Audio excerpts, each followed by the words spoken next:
এডিআৰিৰ মৌখিক পৰীক্ষা অহা 17 জুনৰ পৰা আৰম্ভ হ'ব। আপোনালোকে জানে এডিআৰি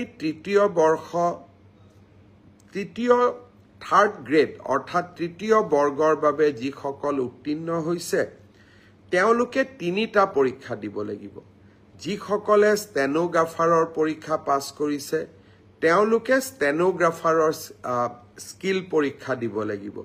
যিসকলে ড্ৰাইভিং পাছ কৰিছে তেওঁলোকে ড্ৰাইভিঙৰ স্কিল পৰীক্ষা দিব লাগিব।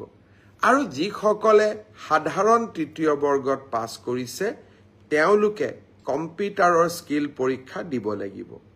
আনহাতে চতুৰ্থ বৰ্গত যিসকলে পাছ কৰিছে তেওঁলোকে অৰেল আৰু স্কিল টেষ্ট দুইটাকে একত্ৰিত কৰি এটা মৌখিক পৰীক্ষাত তেওঁলোকে বহিবৰ প্ৰয়োজনীয়তা আছে আৰু আপোনালোকে সেই পৰীক্ষাত বহিব লাগিব।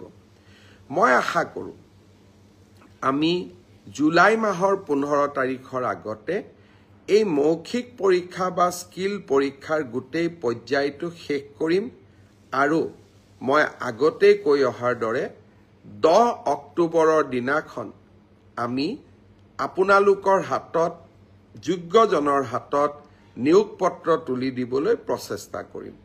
10 অক্টোবৰৰ দিনটোতে আমি post graduate teacher, graduate teacher, LP, এমিৰ শিক্ষক আৰু স্বাস্থ্য বিভাগৰ বিভিন্ন পৰীক্ষাত উত্তীৰ্ণ হোৱা আৰু এডিআৰিৰ পৰীক্ষাত উত্তীৰ্ণ হোৱা এই আটাইসকলকে একেলগে খানাপাৰা ফিল্ডলৈ মাতি আনি আমি নিযুক্তি পত্ৰ আগবঢ়াম।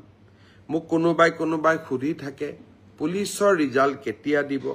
সকলো ৰিজাল্ট আমি এনেকে দিম যাতে আপোনালোকৰ হাতত আমি 10 অক্টোবৰৰ দিনাখন আমাৰ নিযুক্তি পত্ৰ আমি হাতত তুলি দিব পাৰোঁ।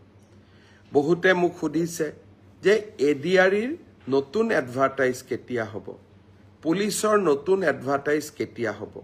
মই আশা কৰোঁ অক্টোবৰ মাহত নিযুক্তি পত্ৰ দিয়াৰ পিছতেই আমি নৱেম্বৰ মাহত নিশ্চয় আকৌ চৰকাৰী চাকৰিৰ বিজ্ঞাপন দিবলৈ সক্ষম হ'ম।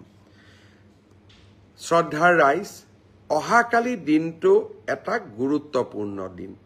চৰকাৰী বিভাগসমূহত স্বচ্ছতা ঘূৰাই অনাৰ ক্ষেত্ৰত, দুৰ্নীতিৰ সৈতে যুঁজাৰ ক্ষেত্ৰত আৰু চৰকাৰী কৰ্মচাৰীসকলক সকাহ দিয়াৰ ক্ষেত্ৰত শদিয়াৰ পৰা ধুবুৰীলৈ আমি সকলোতে চৰকাৰী চাকৰিত যোগদান কৰিব লাগে।